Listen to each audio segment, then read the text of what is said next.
from the flip. Hello everyone, welcome to my flip. First up here we have a paperback cover painting and a drawing by Alex Ross, but on to the portfolios. First up here we have Silver Surfer number 39 by Jim Sherman. And we have a Dueling Dealers of Comic Art purchase, which is Defenders 119 by Don Perlin and Mike Gustovic. Being from the birthplace of Dungeons & Dragons, I needed a page from Advanced Dungeons & Dragons number 29 by Jan Dressema and Rick Magyar. Next up is a page from Deadpool Kills the Marvel Universe number 9 by Dalibor Talajic. Next is a paperback illustration by Bernard Krigstein in 1958 from Borderhawk, August Bondi. These are 2 pages from Silver Surfer Requiem by Assad Riddick. Left page has The Watcher, and next is a Galactus panel, which I love. Next is the title page for Cerebus number 5 by Dave Sim, and a cover for Challengers of the Unknown number 5 by Mark Hempel. 2 pages from the story called The Champion from Epic Magazine number 33 by Dan Day, and Gene Day was the letterer.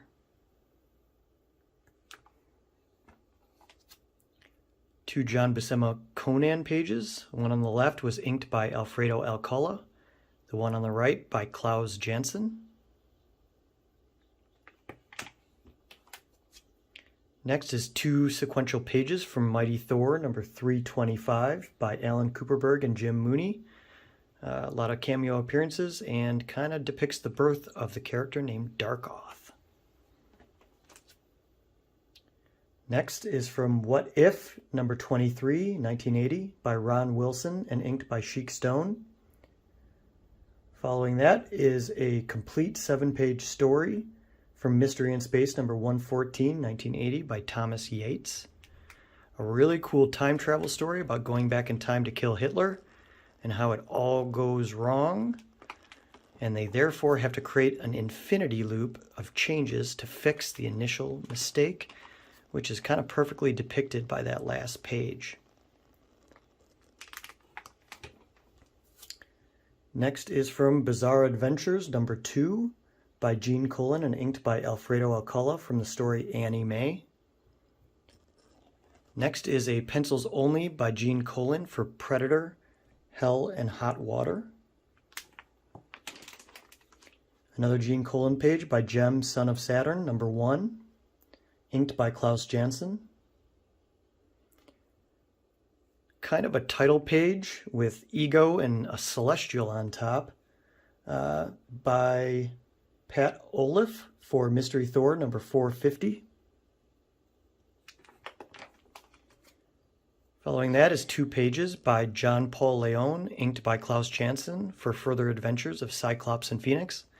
Page on the left shows Mr. Sinister coming out kind of the first time as Mr. Sinister, and on the right is a semi-splash of Apocalypse.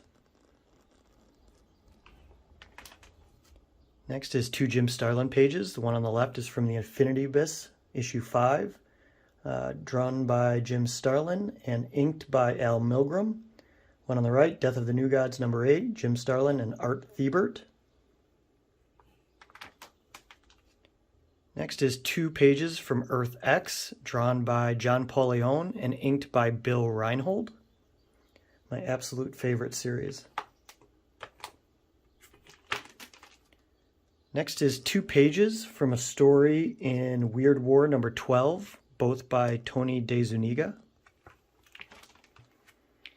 Next we have 3 pages by Will Eisner. All of them are from their graphic novels. The first one is from Invisible People, which is the only one to be published in comic book form. Second one is from A Family Matter. Third one is also from Invisible People. Next we have Swamp Thing number 95 by Pat Broderick and inked by Alfredo Alcala. Next, we have a page from Cerebus 181 by Dave Sim and Gerhard. It was also, the top panel was also the cover for issue number 181. Next has a little bit of rice paper over it, but it's a color guide for Silver Surfer Parable, the hardcover graphic novel version. It's actually painted on the back with an overlay on top. It was painted by John Wellington. Next up, we have a page from Cerebus number 24 by Dave Sim. Then we have the very first page I ever bought of Comic Art from Paradise X number 7 by Doug Braithwaite, inked by Bill Reinhold. Then we have the title page for a story called Soldier's Grave from Fighting Forces number 134, 1971 by Alex Toth.